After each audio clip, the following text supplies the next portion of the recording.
Friends, എല്ലാവർക്കും online ക്ലാസ്സിലേക്ക് സ്വാഗതം. ഇന്ന് മലയാളം അടിസ്ഥാന പദാവലിയാണ് നമ്മൾ ഡിസ്കസ് ചെയ്യുന്നത്. 9ാം ക്ലാസ്സിൻ്റെ ഇംഗ്ലീഷിൻ്റെ 2 model question paper online class എന്ന ഈ ചാനലിൽ അപ്ലോഡ് ചെയ്തിട്ടുണ്ട്. അതിൻ്റെ ലിങ്ക് ഡിസ്ക്രിപ്ഷൻ ബോക്സിൽ കൊടുക്കാം.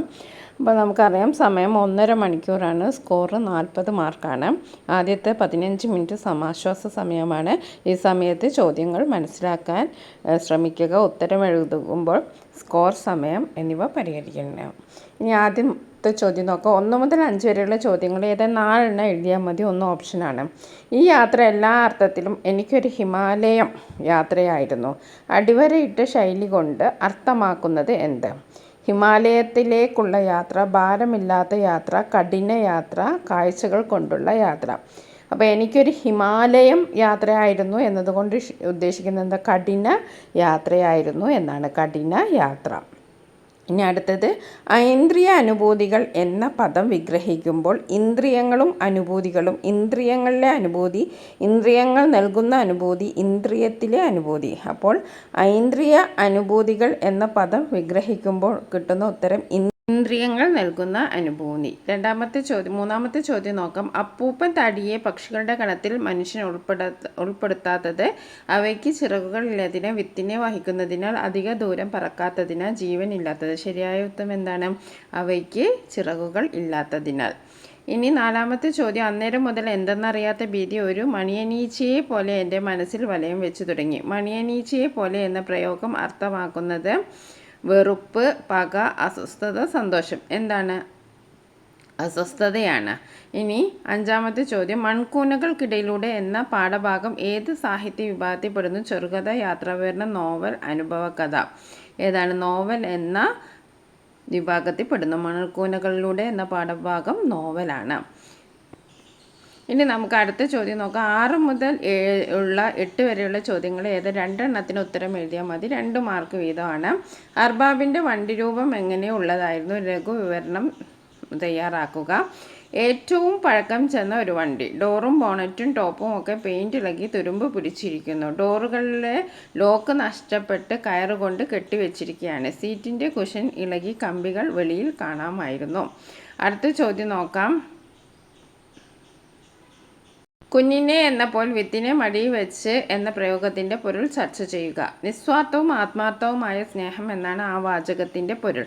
ഒരമ്മ തൻ്റെ കുഞ്ഞിനെ മടിയിൽ വെച്ച് പോറ്റുന്ന സുരക്ഷിതത്വത്തിലാണ്. ആത്മാർത്ഥമായ സ്നേഹത്തോടെയാണ് അപ്പൂപ്പൻ താടി തൻ്റെ കുഞ്ഞിനെ അഥവാ വിത്തിനെ മടിയിൽ സൂക്ഷിച്ച് പറക്കുന്നത്. എവിടെയെങ്കിലും അതിനെ കിടത്തി രക്ഷിക്കുവാൻ ലോകത്തിലെ ഏറ്റവും വലിയ സംരക്ഷക അമ്മ തന്നെയാണല്ലോ. ആ അമ്മ തന്നെയാണ് അപ്പൂപ്പൻ താടിയും. 3ാമത്തെ ചോദ്യം. അപ്പൂപ്പൻ താടിയുടെ പറക്കലിനെ വിനീതമായ ഒരു ശ്രമം എന്ന് വിശേഷിപ്പിച്ചത് എന്തുകൊണ്ട്?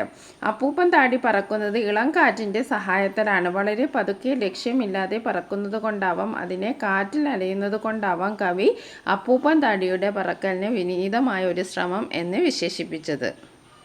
ഇനി അടുത്ത ചോദ്യം നോക്കാം. 9 മുതൽ 14 വരെയുള്ള ചോദ്യങ്ങൾക്ക് 5 എണ്ണത്തിന് ഉത്തരം എഴുതുക. ഓരോ ചോദ്യത്തിനും 4 മാർക്ക് വീതമാണ്. ചോദ്യം 1 ഇതാണ്. മരുഭൂമിയിൽ മരിക്കുന്ന ഒട്ടകത്തിനറിയാം നീരുറവയുടെ ആഴം. കിണറ്റിലെ തവളയോട് ചോദിക്കൂ കടലിൻ്റെ വലിപ്പം. താജിൽ. വീണ്ടും സച്ചിദാനന്ദൻ. ഈ കവിതാഭാഗത്തെ ആശയതലത്തിന് അടിസ്ഥാനത്തിൽ നജീബിൻ്റെ മരുഭൂമിയിലെ അനുഭവങ്ങൾ വിശകലനം ചെയ്ത് കുറിപ്പ് തയ്യാറാക്കുക. മരുഭൂമിയിൽ മരിക്കുന്ന ഒട്ടകത്തിന് നീരുറവയുടെ ആഴമറിയാം. ദിവസങ്ങളോളം ജലമില്ലാതെ കഷ്ടപ്പെട്ടിട്ടായിരിക്കാം ഒരു തുള്ളി ജലം ലഭിക്കാതെ ഒട്ടകം മരിച്ചു പോവുക. മരുഭൂമിയുടെ സ്വഭാവം നന്നായി മനസ്സിലാക്കുന്ന മൃഗമാണ് ഒട്ടകം. കിണറ്റിൽ കിടക്കുന്ന നമുക്കൊരു കിണറാണ് കടൽ. അതിനപ്പുറം കടലിന് അതിന് അറിയില്ല. ഇതുപോലെയാണ് നജീബിൻ്റെ അവസ്ഥയും. മരുഭൂമിയിൽ എത്തുന്നത് എന്തൊക്കെ നേടാനായിരുന്നു? അത്തരം ആഗ്രഹങ്ങളുമായിട്ടാണ് നജീബ് വിമാനം കയറുന്നത്.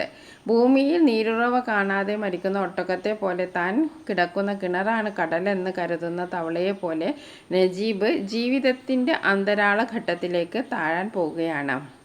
ഇനി അടുത്ത ചോദ്യം, കവിതയ്ക്ക് സ്മാരകം എന്ന പേര് കൊടുക്കാൻ എന്തായിരിക്കും കാരണം? നിങ്ങളുടെ നിരീക്ഷണക്കുറിപ്പ് എഴുതുക. പ്രകൃതിയുടെ സൂക്ഷ്മ നിരീക്ഷണമാണ് സ്മാരകം എന്ന കവിത. ഒരു കാര്യത്തിൻ്റെ ഓർമ്മയ്ക്കായിട്ടാണല്ലോ നമ്മൾ സ്മാരകം നിർമ്മിക്കുന്നത്. അപ്പൂപ്പൻ താടി ഒരു വിത്തും മടിയിൽ വെച്ചാണ് പറക്കുന്നത്. ഒരു സ്മാരകം പണിയാനാണ്. താൻ എവിടെ നിന്നാണ് ഈ വിത്തുമായി വന്നത്? ആ യാത്രയുടെ സ്മാരകമായി ആ മരത്തൈ വളർത്തണം. അതാണ് അപ്പൂപ്പൻ താടിയുടെ ലക്ഷ്യം. അതിനുവേണ്ടി കാറ്റിൻ്റെ കരങ്ങളിൽ വിശ്രമിച്ച് അത് പറക്കുകയാണ്. സ്മാരകത്തിന് ഉചിതമായ സ്ഥലം വേണം. എല്ലായിടത്തും സ്മാരകം നിർത്താനാവില്ല. അങ്ങനെ ഒരിടം കണ്ടെത്തി അത് സ്മാരകം തീർത്തു. ഒരു മരം വളർത്താൻ വിത്തു നട്ടു. അതുകൊണ്ടാണ് കവി കവിതയ്ക്ക് സ്മാരകം എന്ന പേര് നൽകിയത്. വിശകലനക്കുറിപ്പ് തയ്യാറാക്കുക. നമ്മുടെ ഭാവനയിൽ വർത്തിച്ചിരുന്ന വിശ്വവിദ്യാലയം മാഞ്ഞുപോകുന്നു. പകരം ഒരു പുണ്യാശ്രമം മുന്നിൽ തെളിഞ്ഞു കാണുന്നു. എസ്.കെയുടെ വാക്കുകളിൽ തെളിയുന്നതെന്ത്? വിശദമാക്കുക.